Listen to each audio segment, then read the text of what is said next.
Today you guys are in for a treat. I got a game all the way from Japan, and Akihabara, I hope I'm pronouncing that right. My brother-in-law Ryu brought this game all the way back from Japan. It's been on my list for a while. It's a great game for the Sega Genesis. It's on the MegaDrive. I'm going to show you how to play it on the Sega Genesis. Let's get into this, and don't forget to like and subscribe.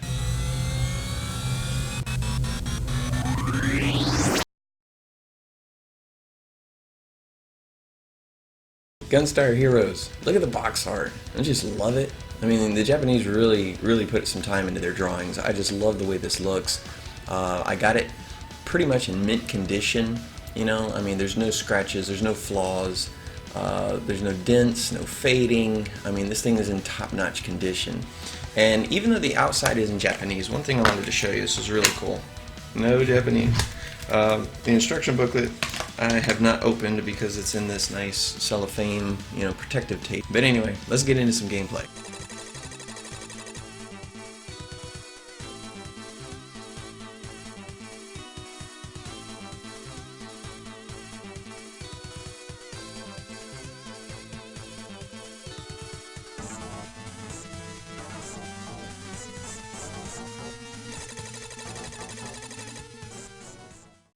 Now, when you think of Contra, you think of Konami, and this game has Konami roots. I mean, it was developed by game programmers that actually worked at Konami.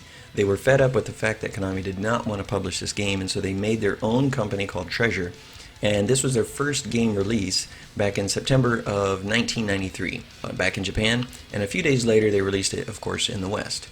And Sega was not impressed at first. I mean, that was one of the reasons they didn't like it. Or Konami didn't like it, and Sega was like, we're not really impressed, and we're only going to order a small number of copies. And so there was only like 70,000 total copies ever made for the MegaDrive, and I just happened to have one. As far as I know, there were no commercials, no promotions, nothing, and this game got Game of the Month a few months later in Electronic Gaming Monthly, and in the same year got Game of the Year by Game Fan. So it got some major traction and started really becoming a cult classic, just a following. A lot of people wanted to get this game.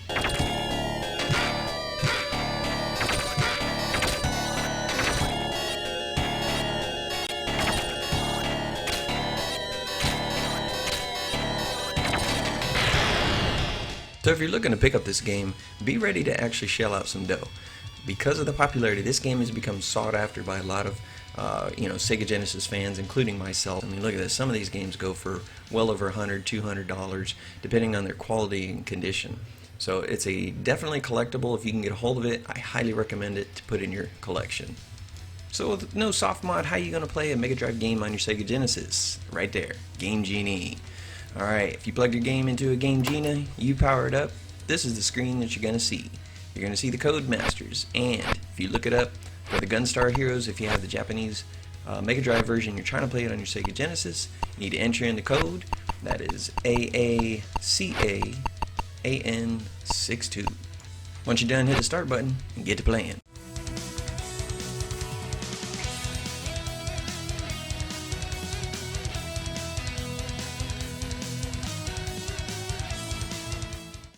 So what do you think? Awesome game. Obviously these developers had a big pull from the Konami Contra era when they made this game. It's a run and gun, it's a lot of action, it's a lot of fun.